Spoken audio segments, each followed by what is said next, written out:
Hey everybody, how's it going? This, as you guys know, is my 1977 Volkswagen bus. I realize I haven't made many videos of it in the last several months, but there's been good reason for that. I typically only make videos of my cars when there's something to do to them or they break down. And I'm happy to report that this thing has been incredibly reliable. I've basically had no serious issues with it in almost 3,000 miles, which is pretty impressive for a car that's over 40 years old. Now, because of that, I've been able to sort of focus on things that aren't major mechanical repairs. You know, niceties, little upgrades here and there, etc., etc. One such thing I've always wanted to fix since buying the bus was the radio. I like to listen to music when I drive, and the bus radio didn't work at all when I purchased it. And I discovered that that was because the previous owner had actually removed the ground wire and used it to ground out his CB radio, which you probably remember seeing in previous videos. So even after I grounded it though, it didn't really work. The dial light would come on and it would sometimes kind of make some weird hissy sort of sounds.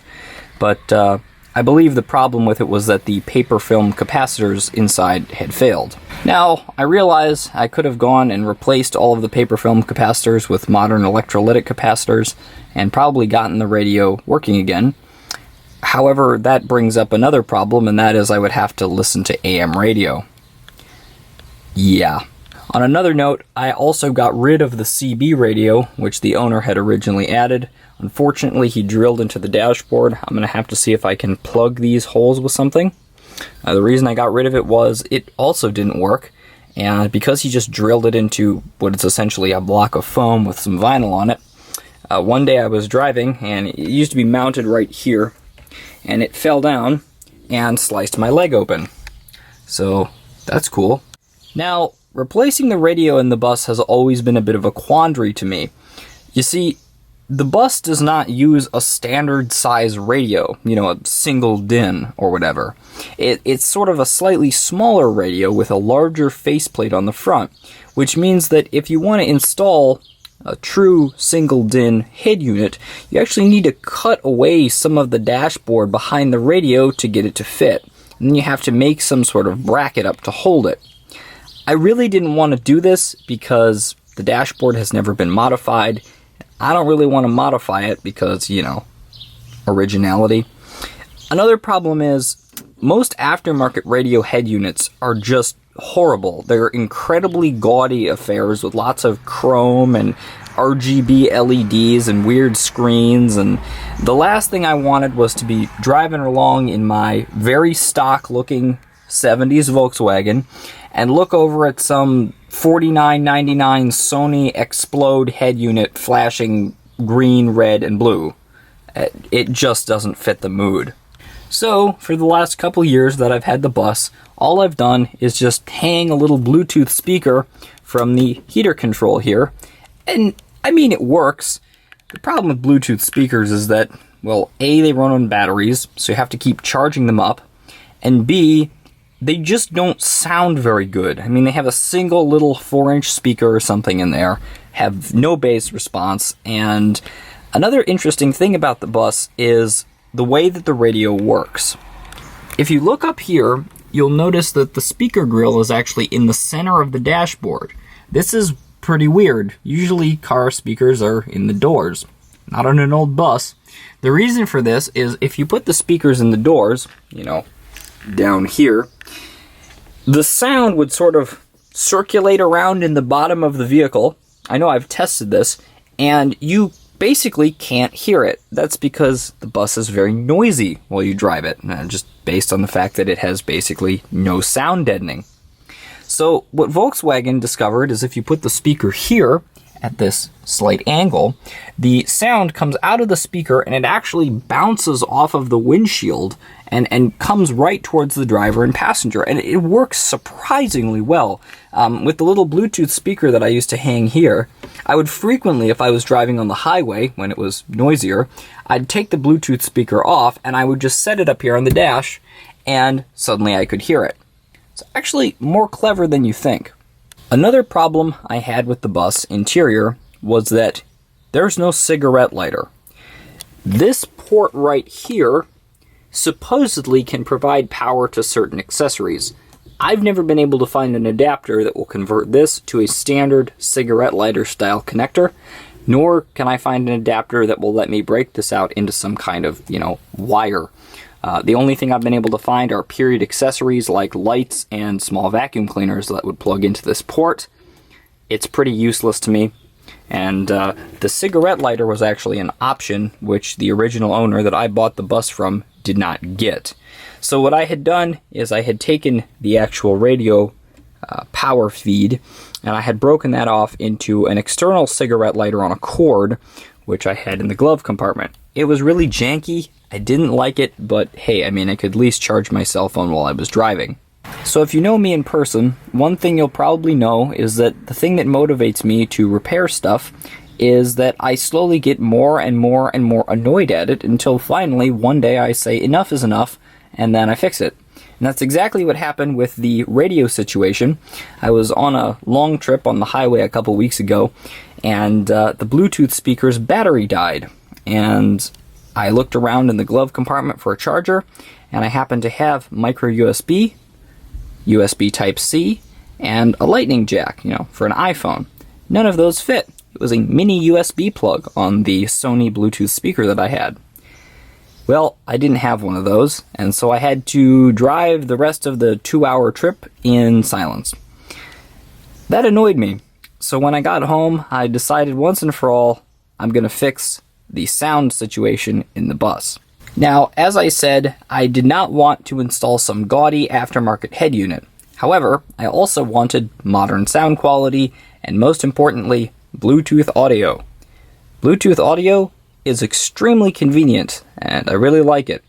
I also wanted a phone charger, and I have solved all of those features, and the stock radio barely looks any different. Let me show you how it works. Alright, I'll give you a little demonstration of the radio's upgraded functionality. First thing I'll do is get out my smartphone here, and next thing I'll do is turn on the radio.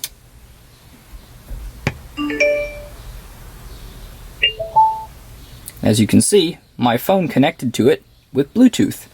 Now if I want to play some music, just play some music. Can turn the volume up and down.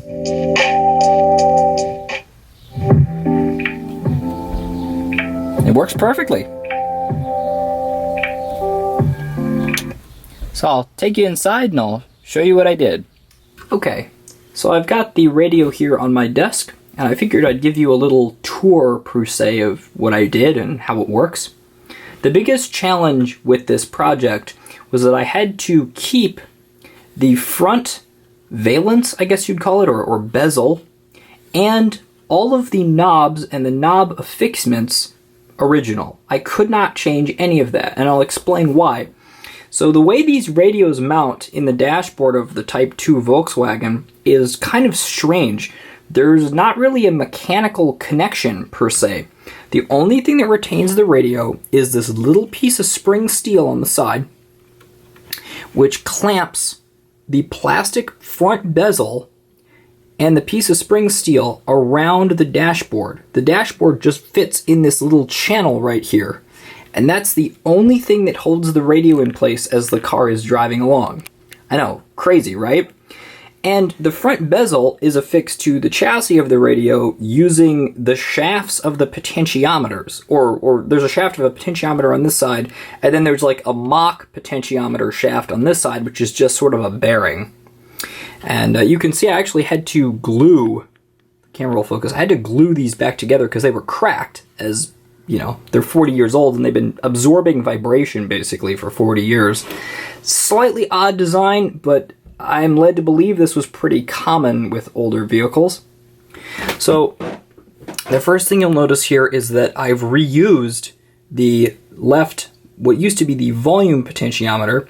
I've reused that. However, I've really only used this rear section, which is basically just a switch. And that switched the 12 volts going into the radio originally, and it's switching the 12 volts going into the radio now through the original, red wire with the little fuse holder on it. I just have it connected up to a battery charger for demonstration purposes here.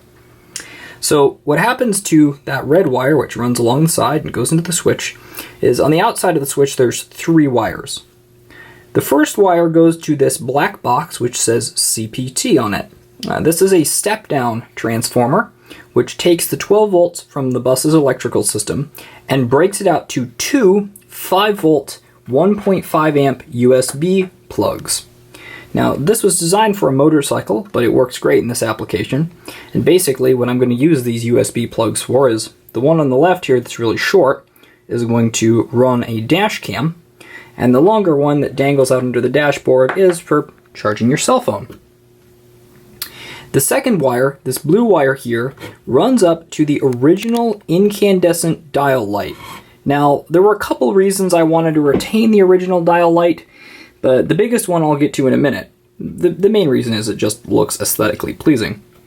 The third wire, this white one here, I know I ran out of red wire, shoot me, runs down here and has a barrel plug on the end, which goes to, the crown of the kit here, which is this Woozy, I think that's how you say that brand, Bluetooth amplifier board. Now, I've used these a ton in all kinds of different projects, mostly making weird-looking Bluetooth speakers, but they're fantastic. I think they're a 10-watt amplifier. They're stereo, 2-channel. They're great. You literally just put power into it, and Bluetooth audio comes out. Now, one interesting thing is, as I said, I had to reuse both knobs. Now, the knob on the right-hand side used to be the tuning dial. And the way that would work is that there's the shaft goes in here through the little bushing or bearing or whatever you call it. It's like a little oil-light bronze deal. And it comes out in here on this little universal joint. See that? Now that worked to my advantage because I connected that universal joint to the volume potentiometer of the amplifier. I just used some heat shrink tubing and works fantastic. Adjust the volume, and I can actually turn it off as well. Now, you might be wondering, well, why do you have 2 on-off switches? Well, simple. Because a lot of times, I will want to run the 5-volt power supply, but I will not want to run the radio. So that way I can turn the 5-volt power supply on, but I don't have to turn the amplifier on every time. For those of you who are interested, here's a close-up look at the little universal joint.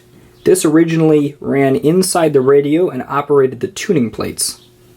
So the biggest reason I wanted to keep the incandescent dial light was because on an older car radio, one little idiosyncrasy of them that I really like is the dial light is wired in parallel with the amplifier circuit. And that means as the amplifier draws more power, as bass kicks or volume increases in the song, the dial light dims slightly, and it just gives a wonderful sort of ambiance that older car radios have, and I just think it's great. I can't explain why I like it so much, but I wired this one exactly the same way, and it absolutely does the same thing, which really pleases me.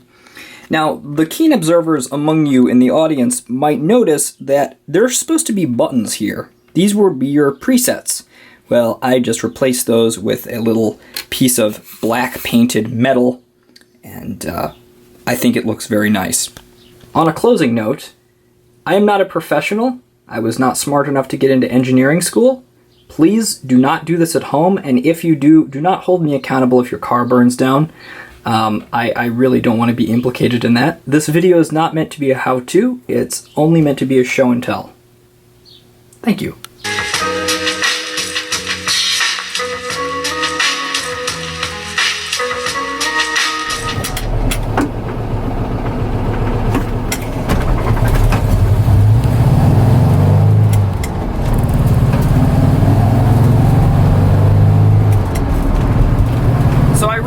While editing this video that I actually didn't take any footage of driving the bus and listening to the radio, which I thought was kind of funny since that's what the video is about. So I figured we'd go for a drive. It's a beautiful day today, this evening rather. It's getting to be the evening. And we'll go for a little drive out in the country and listen to some music. Unfortunately, I can't play anything good. I've got to just play royalty-free music, otherwise the video gets taken down. But we'll listen to some Kevin MacLeod. He's pretty good. and go for a little drive. So come along with me.